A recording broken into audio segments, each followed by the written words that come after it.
Oi, gente! Meu nome é Gustavo. Meu nome é Rafael. Meu nome é Rodrigo. Eu sou Samuel. Meu nome é João Pedro e a gente vai falar sobre o nosso trabalho da recriação urbana e comercial da Alta Idade Média. Meu nome é Rodrigo e eu fiz a introdução ao nosso tema.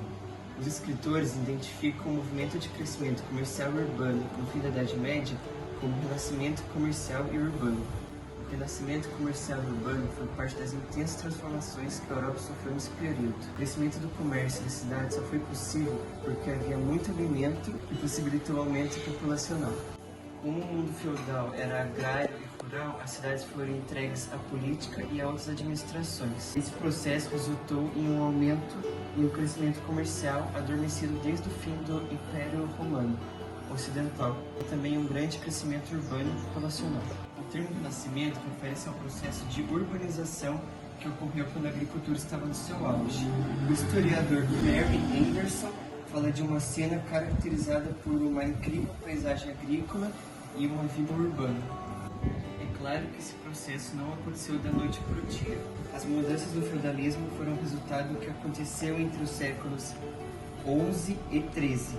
Portanto, o retorno da urbanização e da comercialização como consequência desses processos deve ser explicado com termos complementares. Meu nome é Rafael e meu tema é o renascimento comercial. Até 100 depois de Cristo, o comércio importante ocorria em Champagne, uma província francesa do centro-oeste da Europa. Nas feiras, os comerciantes do norte vendiam seus próprios produtos e compravam mercadorias do Oriente.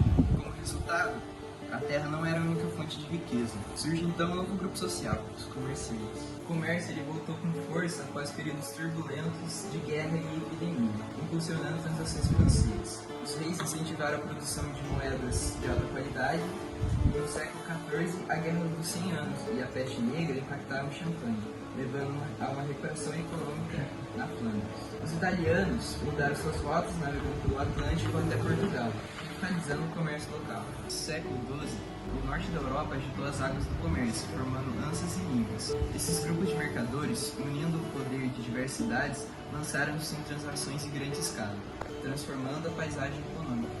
Os Hanzas são essenciais para a cidade, surgindo pela movimentação do comércio e das viagens. Suas ações com dinheiro e capital mostram o crescimento da economia capitalista, especialmente na Revolução Comercial dos séculos XV e XVI. Eles são peças-chave na energia das cidades. Oi, gente, eu sou Samuel e eu vou falar sobre o renascimento urbano. À medida que o comércio cresceu e aumentou a abundância de recursos e o comércio local cresceu, a comunidade e a singularidade da cidade e o seu comércio floresceram. Diante dessa tendência, novas indústrias surgiram. A corporação do ofício é dirigida por uma atração do dono da oficina. Eles contratam pessoas que aprendem suas habilidades comerciais, em troca de trabalhar em suas oficinas. Eles também gostavam de hospedagem, alimentação, roupas e ser alunos que poderiam se tornar oficiais com a aprovação de seus professores. Esse tipo de educação logo se espalhou e superou as igrejas, mas como cada método de ensino é diferente, cada área é diferente, precisou se criar novas leis educacionais. Em 1215, eles se reuniram para ser homenageados pelo Papa. Eles lhe concederam os status de universitários. O Papa é responsável por conceder poderes e licenças às constituições. Em troca, eles pediu aos professores e aos alunos que defendem os direitos e os métodos de ensino cristão. Além de escolas e universidades, a vida cultural da cidade também floresceu. Na praça da cidade, atores atuavam e cantores cantavam. A arquitetura também mudou. A igreja romântica foi arquitetada nova com um estilo gótico, com tetos e vidrais altos, e esta expansão de tempo, tamanho e luminosidade representa uma maior abertura às novas tendências impulsionadas pelo renascimento comercial urbano. As cidades surgiram na crise do feudalismo, mas cerca de 80% da população ainda morava no campo. Entanto, as mudanças ocorridas neste período desencadearam-se um papel importante na entrada da Europa numa nova fase. Isto levantou grandes impostos, grandes viagens e concentrações. Em 1315, as produções agrícolas foram interrompidas por fortes chuvas na Europa Ocidental, o que gerou problemas de abastecimento no continente. Alguns anos depois, de 1337 a 1453, houve a Guerra dos 100 Anos, que bloqueou estradas, destruindo alimentos e proibindo frutos do novo comércio. A falta de alimentos e as restrições comerciais levaram a uma grande fome de 1400. Mesmo com grande parte da Europa sendo afetada por problemas como guerra e fome, outros problemas começaram a surgir.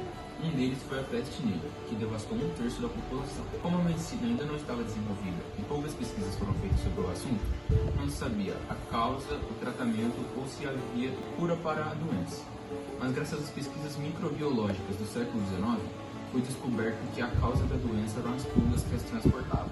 Por razões como fome, doenças, guerras, junto à brutalidade e à subjugação dos escravos, ocorreram muitas revoltas na Europa e houve o declínio do próprio feudalismo.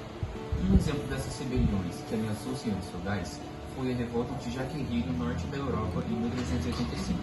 Nela, cerca de 20.000 camponeses foram mortos após se rebelarem contra os franceses e pelos problemas causados ao país. Os que seguiram as lutas que levaram à queda do Império Romano, as maiores cidades deixaram de existir, e as que sobraram estavam em péssimo estado e muito mal administradas.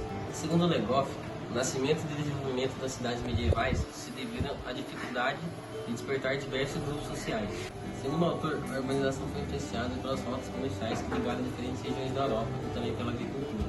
Ele garante que a sociedade urbana está aos poucos substituindo as influências que vieram do campo. Finalmente, duas tendências surgiram do grande comércio. Concluiu a difusão do cristianismo medieval e ajudou a crescer a economia monetária.